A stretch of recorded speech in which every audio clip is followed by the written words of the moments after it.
کی ہدایت کے لیے اپنے کلام کی سب سے قیمتی ترین آیت عبرت کے طور پر پیش کی، جو ایک بہترین پیغمبر کی زندگی سے اور زندگی کا پوری زندگی کا محنت اور نچوڑ، اور اس نچوڑ کے نتیجے میں جو واقعہ اللہ تعالی کی ذات اقدس کو حیرت میں ڈالنے والا ہے، اور اس حیرت میں اللہ تعالی پوری قوم کو اور امت محمدیہ کو ڈال رہا ہے۔ یہ ایک واقعہ صرف 3 آدمیوں کے مدرسے کی زندگی سے نہیں، ایک پوری قوم اور سماج کی تعلیمی، تمدنی، ایمانی اور عملی زندگی سے بہترین جوڑ اور تعلق رکھتا ہے۔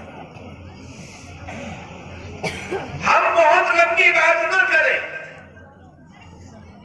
اور قیمتی فلسفے اور قیمتی احادیث طیبہ کی ورق گردانی کر کے لمبی بات کر کے اپنے گھر کو نہ جائیں کہ ہم ان باتوں کو سمیٹ کر اور محفوظ کر کے اپنے بچوں تک منتقل نہ کر سکیں، بجائے اس کے کہ ہم ایک چھوٹی سی بات کو لے کر بیٹھے جو اللہ کے نزدیک، اللہ والوں کے نزدیک، اللہ کی پاکیزہ تعلیم کے نزدیک پوری قوم کو بدلنے کا ایک بہترین ذریعہ۔ اس لیے جو بات اس اسٹیج سے بولی جائے یا بولی گئی ہے یا بولی جائے گی، اس کو قیمتی سرمایہ سمجھ کر یہاں پر اپنے ذہن و دماغ میں پیوست کرے اور لے کر جائے، تاکہ سماج کے اندر ایک عملی پیغام آپ کے ذریعے سے پھیل جائے۔ افسوس اس بات کا ہوتا ہے کہ ہزاروں کا، لاکھوں کا مجمع آتا ہے اور وہ مجمع بڑے بڑے قیمتی بیانات کو سنتا ہے۔ آج ان قیمتی بیانات کو سننے کے لیے اسٹیج لگانے کی ضرورت نہیں ہے۔ آج تو بیانات کوئی ایک نام اپنے موبائل میں سرچ کرے اور سرچ کرنے کے بعد چاہے دنیا کے کسی بھی کونے پر بیان کرنے والا کوئی عالم، مفتی، قاری، مدبر، فلسفی، محدث، فقیہ، آپ اس کو اپنے موبائل کی فنگروں پر تلاش کر کے سن سکتے ہیں۔ آج سننا مشکل نہیں، لیکن سنانے والوں کی محتاج ہو گئی۔ بیان کرنے والے گاؤں در گاؤں، محلہ در محلہ، گلی در گلی، چوک در چوک، ممبر و محراب آج کھڑے ہو گئے۔ لیکن اگر یہ کہا جائے کہ بیان کرنے والے آئے تھے، تمہاری زندگی میں کتنی تبدیلی آئے، تو عمل کے خانے میں ادھورا، کچرا، ڈولا، لگڑا، اباہٹ، بیکار سے جواب ملتا ہے اور زندگی میں تبدیلی نہیں آ پاتی۔ لاکھوں کا مجمع اکٹھا کرنا مقصد ہے۔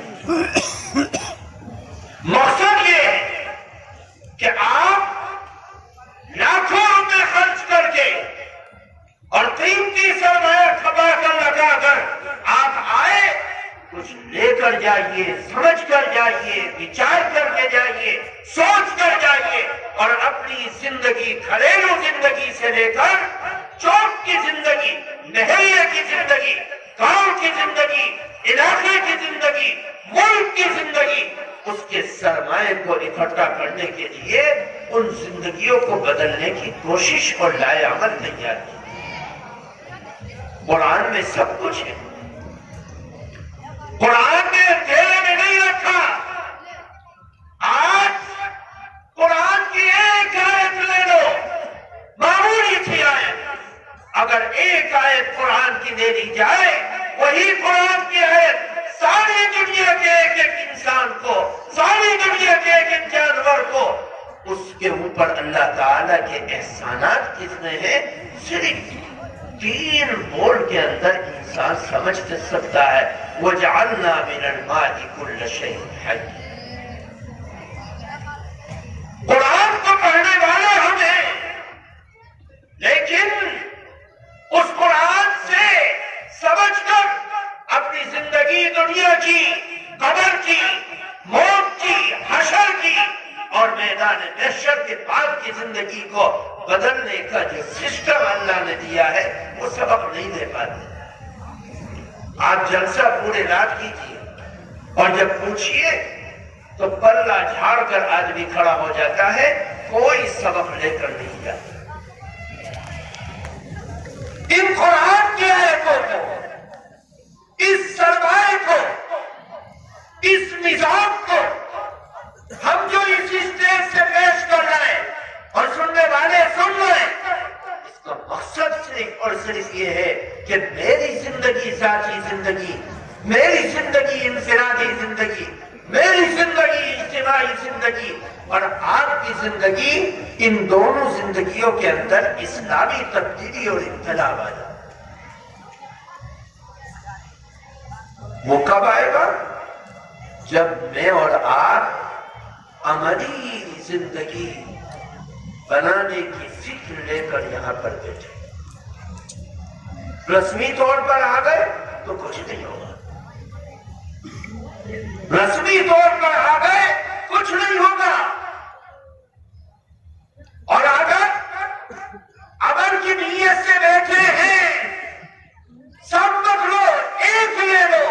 اور لے کر جاؤ اور یہ سوچ کر جاؤ کہ انشاءاللہ ہم اپنی زندگی کو بدلیں گے، تو پھر اس جلسے کا پورا مقصد اور اس کا خرچہ سب اللہ تعالیٰ وصول کروا دے.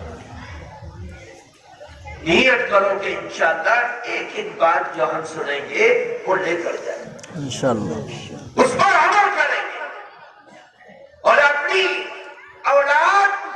اپنے بچے، اپنے پوتے، اپنے نواسے، اپنے رشتہ دار، عزیز و اقارب، سب کی زندگی کو بدلنے کا کام کریں گے. یہی ان جلسوں اور پروگراموں کا مقصد ہے اور یہی قرآن کا مقصد ہے. میرے دوستو، اللہ تعالیٰ نے قرآن پاک کی ایک آیت قرآن کا جز بنا کر، میں نے وہ قرآن پاک کی آیت پڑھی، اس آیت کو امت محمدیہ کی ہدایت کے لیے اور پورے معاشرے کو بدلنے کے لیے اور ان اداروں کے مقاصد کو بدلانے کے لیے قرآن پاک کی یہ آیت خدا کی قسم کافی اور وافی. اللہ تعالیٰ قرآن پاک میں ان آیتوں کے اندر ایک بزرگ پیغمبر نبی کے واقعے کو بیان کرتا ہے. اللہ تعالیٰ کے پیغمبروں میں یعقوب علیہ السلام بہت بڑے اللہ کے پیغمبر ہیں، بڑے عالی مرتبہ پیغمبر ہیں، بڑے جلیل القدر پیغمبر ہیں، جن کو اللہ تعالیٰ نے اتنا بڑا انعام عطا کیا کہ وہ صرف ابراہیم جو اللہ کے خلیل ہیں ان کی اولاد میں نہیں ہیں، بلکہ اسماعیل علیہ السلام کی بھی اولاد میں، اسحاق علیہ السلام کی بھی اولاد میں، اور جن کا خاندانی رشتہ اتنا عظیم المرتبہ ہے کہ اللہ تعالیٰ نے اپنے خلیل کو اپنا بتلایا، خلیل کے بیٹے کو اپنا بتلایا اور قرب عطا کیا، اور اس پورے خاندان اور پریوار کی اللہ تعالیٰ نے اپنی خاص رحمت، الفت، نگرانی اور نبوت اور رسالت کے ماحول میں ان کو بڑا بڑھا کر اوپر اٹھایا. ایک آدمی وہ ہے جس کو بچپنے میں نبوت سے کوئی واسطہ نہیں، جوانی میں نبوت سے کوئی واسطہ نہیں، لیکن اس کو 40 سال کی عمر کے بعد نبوت دے دی گئی. کافرانہ ماحول میں زندگی گزاری بچپنے کی، اور کچھ پتا نہیں تھا کہ سچائی اور ایمان کس چیز کا نام ہے اور قرآن کس چیز کا پیغام ہے. لیکن یعقوب علیہ السلام اللہ کے نبی میں سے ان نبیوں میں سے ہیں جن کو خاندان نبوت میں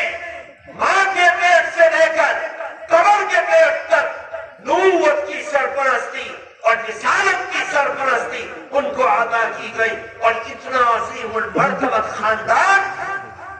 جب یعقوب علیہ السلام کے بیٹے زندگی کی اپنے باپ کی انتہا کو دیکھ رہے تو قرآن کہتا ہے کہ بالکل لاسٹ ٹائم میں جب موت کے چھٹ